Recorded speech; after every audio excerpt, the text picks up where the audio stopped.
up, guys? The Bench Buddies are back with the MLB Power Rankings Week 23. Before I get started, though, make sure you hit that subscribe button to be entered into our 200 subscriber autographed item giveaway. So don't miss out on that. But at 30, we got the Washington Nationals, second worst run differential in MLB, minus 206, tied for 27th in home runs with some, not the best teams. They are already eliminated from the postseason. But they are looking to play spoiler here earlier in the week. If they can get 2 wins against Baltimore, they could, possibly knock them out of playoff contention. 29th, we have the Oakland A's. They are probably one of the worst hitting teams I've seen so far this year in the MLB. Cole Irvin, though, on the pitching side has been really good. 3.373 ERA, 113 Ks. And also this team is eliminated from the postseason, but if they could take a few from Houston, possibly, maybe give them the AL West away to Seattle if they can catch up, but more than likely that probably won't happen. 28, we got the Pirates. They're 2-8 in their last 10, bottom 4 in almost every single stat you can think of. But on a positive note, Mitch Keller last week, he threw 13 innings, didn't give up a run, 7 hits, 5 walks, and 8 Ks, earned him, a player of the week, in my opinion here. But they do have 8 games this week and 4 on the road against the Mets, which, the Mets, obviously, they only have a 1.5 game lead on the Braves. So it will matter every single game they play. And the Pirates could look to change the tide there. 27th, we got my Tigers. Riley Green is still only the bright spot. I'm going to leave that up there for the rest of the year. They're last in the MLB with 88 home runs. They're the only team with double-digit home runs. Javi Baez, there's his stat line this year. Terrible. Not what we were expecting at all from him. But they are also eliminated from the postseason as well. But they do have some postseason teams coming in, more than likely, and they can look to play spoiler this week. 26, we got the Marlins. They're actually 2-12 now in their last 14. They did lose today at 1 o'clock at home versus the Rangers. So they have a lot of things to think about going into this offseason, as Jazz Chisholm and Jorge Soler are pretty much done, are officially done for the year. What could have been season. 25, we got the Reds moving up 1, and this team, they're just moving up because they're, going 500 on almost every series, while the other teams are just falling bad. But they got 9 games this week, 4 at home versus Pittsburgh, and then 5 on the road in St. Louis, where they could look to steal a few games. 24, we got the Royals. And I think this team could give some teams fits coming down to these last few weeks here, especially with that young core and how good they have started to mesh and play together. And Brady Singer as well, the starting pitcher, he's been putting up solid numbers as well, as he blanked the Tigers over 7 last week. And they do have Minnesota. They're playing Minnesota, so if they can get a few from Minnesota, they could possibly knock them out of the AL Central race. 23, the Chicago Cubs. 3-11 in their last 14. But on a positive note, Drew Smyly had a good start last week. 7 innings, no runs, 1 hit, 2 walks, and 8 strikeouts.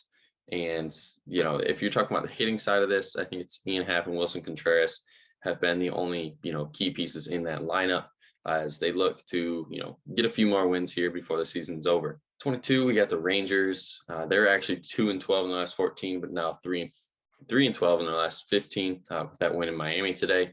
Martin Perez has been positive starting pitching note over there in Texas. And Nathaniel Lowe has actually been tearing the cover off the ball so far in September with that 395 average and 2 home runs. But this Rangers team, they have 3 in Tampa, and it's kind of a weird schedule. They have 2 in Miami today, then fly back home for 2 versus Oakland, and then fly back to Florida, the other side of Florida, against Tampa. 21, the Colorado Rockies are coming in, and this team, it's all about hitting and no pitching like every year. They play all 5 games in Chicago this week against both teams, obviously the White Sox and the Cubs. 20, we have the Los Angeles Angels. Not much to be reported about here besides Mike Trout absolutely tearing the cover off the ball like usual with 450 average, 5 home runs, and 8 RBIs last week. But other than him and Ohtani, this team, there's nothing to mention. But they could look to steal a few games from the Mariners and could make the wild card race more interesting going into next week. 19, the Diamondbacks are falling back a spot here. This one's just all about pitching this week. Merrill Kelly and Zach Gallen have been really good this year. Zach Gallen's scoreless streak did end last week at 44 and a third innings pitched, which is very impressive to say the least. But they have 7 games against postseason likely teams, and they could be, pull on a few upsets here. And, down the stretch, these games all matter. And the Diamondbacks could be playing spoiler in the NL West division. 18, you got the Giants, who could be doing the same as the Diamondbacks this week. They got Atlanta and the Dodgers. But we'll talk about last week with David Villar hitting 385, 4 home runs, 7 RBIs. He's came out of nowhere these last few weeks and really tore the cover off the ball. But if you want to talk about for the future, you got Wilmer Flores coming back. They signed him to a 2-year, $13 million extension. 17, we got the Boston Red Sox. And I think this is probably one of the most disappointing teams so far, before the season's over. And that's just due to, in part, Trevor Story getting hurt and Chris Sale. I mean, he's been MIA, it feels like, for the last 3 years. The prospects, they've been okay. I mean, Tristan Cass so far has, didn't even know he was called up, essentially, if you aren't a Red Sox fan, because he hasn't been doing anything. But they have 5 games this week, and 2, of course, against the New York Yankees, their bitter rival. And they could be stealing some games there to increase the chances for the Rays to actually steal the AL East. And it's going to in a late heating up a race. 16, the Twins are falling, and this is just in part to them imploding last week against the Guardians. They went 0-3 at home. And, when you're trying to steal the division from them late in the season, you got to beat the team at least once to be respectful about it. But they didn't. And now here they find themselves 4.5 back. But they can redeem themselves if they go into Cleveland this weekend and get all 4, then they would only be a half game back in a sense. But that AL Central is just going to be decided, I would say, in the last series. Just we don't know what's going on here because the Twins were winning. And then it was the White Sox for a tiny bit, then the Guardians, then the Twins, and it just flops back and forth. But right now the Guardians are winning. But before we talk about some more AL Central teams, we got the Orioles dropping 2 spots here to 15. And I just think that, I'm rooting for them so hard to get in. But they got 12 of their last 22 games against divisional opponents. And, those opponents are more than likely all postseason teams besides the Red Sox. And if they can, win, I'd say 9 of those 12, and they win 7 of their last 10 against non-divisional opponents, this team could really get in the playoffs here. It's highly unlikely, but I'm rooting for it, and they can, get back into the hunt if they can take all 3 in Toronto this weekend. Back to the AL Central teams, we got the White Sox moving up too, and they're getting hot. They're 9-3 in their last 12 at a perfect time.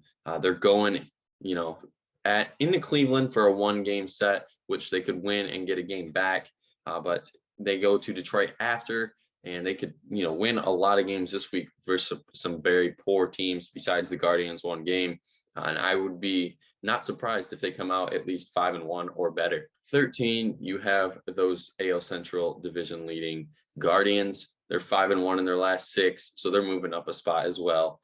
They have that 2.5 game lead on the White Sox in the AL Central, so it just makes that 1 game more important this week. But they do have a tougher test with 8 games this week, all at home. But that Minnesota series at the end of the week will tell kind of how this AL Central race is going to shake out here with only a few weeks left. 12, we have the Brewers staying put.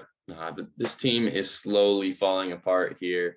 They're 8 games back from the Cardinals at NL Central. Just a month ago, it seemed like they were in the division lead by a few games. They're 2 games back from the last wild card spot as well to San Diego. And they have 5 games this week against pretty much postseason teams. So they're going to have to get their act together and play really good ball this week, at least go 3-2 if they want to stay in the hunt. 11, the Padres are staying put as well. They haven't sold me yet on how good this team can be. A World Series contender. I don't even think that's realistic, if we're being honest here. Even after that deadline, I know they added Soto, Bell, Drury, and Hader, but they just haven't blown anybody away here and really haven't produced what everyone thought they would do. They have 6 games all on the road this week, and they just got to keep going 500 every week to really solidify themselves as a postseason team. Starting the top 10, we have the Philadelphia Phillies. They are 5-1 in their last 6, and they hold the 2nd wild card spot in the NL, and that's a 3.5 game lead on Milwaukee, who we were just talking about Milwaukee, who's struggling a little bit. But if the Phillies, they go 500 here on out, I think they are going to make the postseason as well. But this team, with pitching wise, it's just, I don't know what you're going to get here with Zach Wheeler and, the bullpen. I just don't understand how this team just can't really go the next level on the pitching prospects here. Maybe they'll go and bring some guys up because it is September, obviously, so you can elevate some few guys and see kind of what they got for pitching heading into the postseason.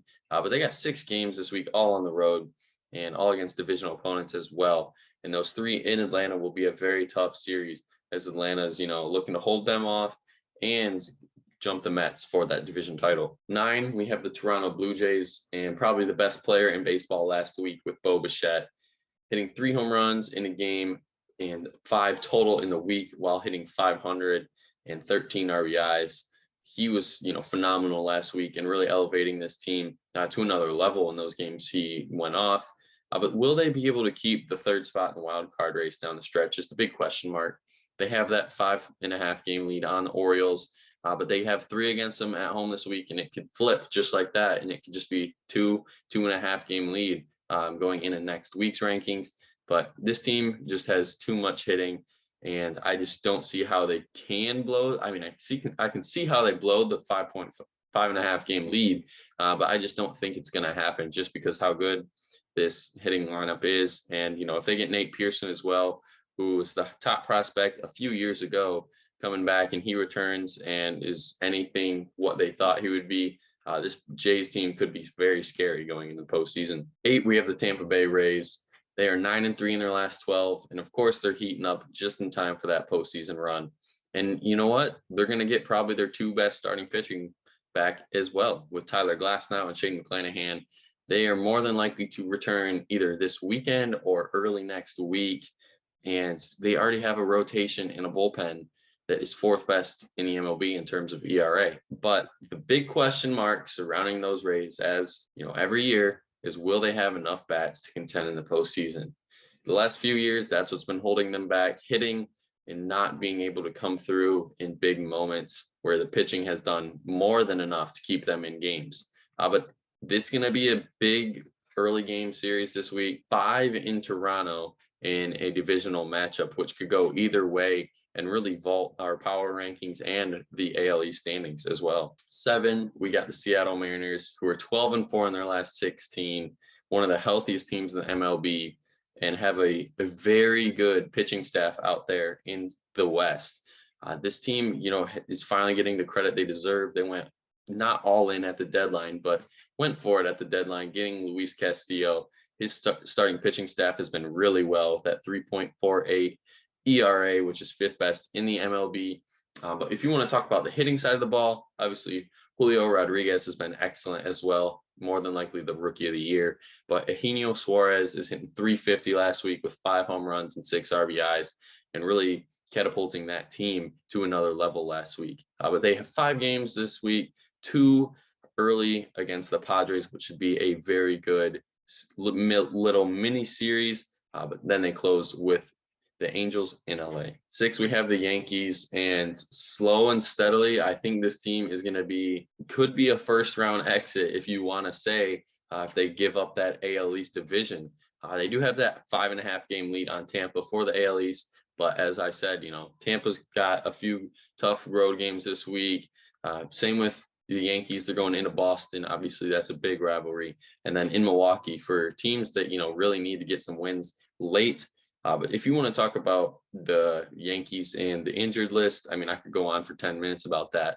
But to sum it up, Rizzo's there, Chapman's there, and then Luis Severino, this big name that could be back next week. Also, Harrison Bader, who is yet to make his Yankees debut since they traded for him for Jordan Montgomery back at the deadline. But if they get Bader back, that'd be a huge piece. Obviously, now with Benintendi out for the year, they need another bat in the outfield. And Aaron Hicks, I just got to move on. 5, we have the St. Louis Cardinals.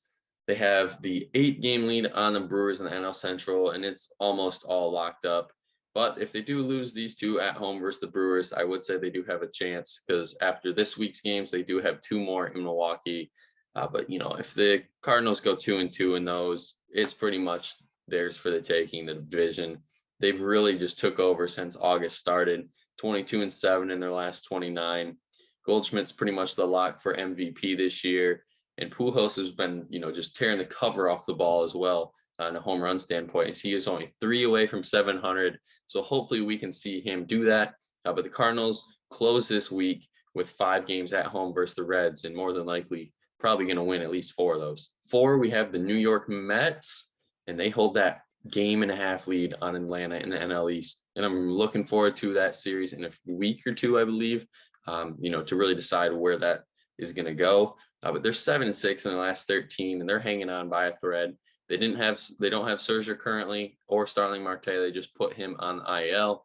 But Scherzer is hopeful to be back this weekend, while Starling Marte, there's lots of question marks around his health. They do have 7 games this week against easier teams right now, against the Cubs and the Pirates. And I think they will win probably at least 5 of those to keep that lead in the division. But the other team that is looking to take the lead in that division, we have the Atlanta Braves. We're 23-7 in their last 30. And they really caught up to the Mets, and essentially not because the Mets are faltering a little bit, but because they've just been playing exceptional baseball. Obviously, if you can win 23 out of 30 games in a month is very good. But to do it in catching up in a divisional race and making it more interesting than people thought is even better. And they could get Ozzie Albies back as well this week. Hopefully, they get him back no later than next week, because he would just be a great bat and teammate addition to the team. Obviously, they miss his presence in the lineup and on the field as well. But they do have the Phillies coming to town, which could be looking to take a few games from them and move up in the wild card standings as well. 2, we have the Houston Astros, and it's looking like JV is going to return this week versus the A's, and obviously that's a good start to come back on. An easier team that can't really hit is going to make you look even better off your first start. But if you want to still talk about the pitching, you got Ryan Presley, the closer, coming back for these last few weeks of the season, and that's always good. Coming off the IL is a tough thing. His neck injury, I believe, is all settled, and he's good to go. And they have 7 games this week against easier teams as well, as I already said, Oakland, but 3 in Detroit. AJ Hinch's old team, the Astros being. They're going to go see him in his new city's town here, and I think they're going to take all 3 because my Tigers suck. 1, we have the Dodgers, of course, for the 14th time this year. They're staying here at number 1, and they can clinch the first playoff berth this year after, MLB miscalculated essentially last night. All they have to do is win a game or San Diego to lose a game. But wouldn't that be crazy if the Dodgers lost out and the Padres won out? Definitely won't happen. I can guarantee you right now. But this team, they're just number 1 in almost everything except batting average, where they're 3rd and still top 3 in that. But 1s across the board, and obviously the heavy favorite right now in baseball, at least from the NL side, to win the World Series. And right now, they're not even at full strength. Tony Gonsolin, who's been an all-star this year and absolutely dealt, he could be back this weekend along with David Price, the long relief and middle option in the pen. But they have 6 road games this week, which I don't think will be too difficult for them. And that's going to do it for the video today. Make sure you guys hit that subscribe button. As I mentioned earlier, you'll be entered into our giveaway at 200 subscribers. But until the next time, the Bench Buddies are out.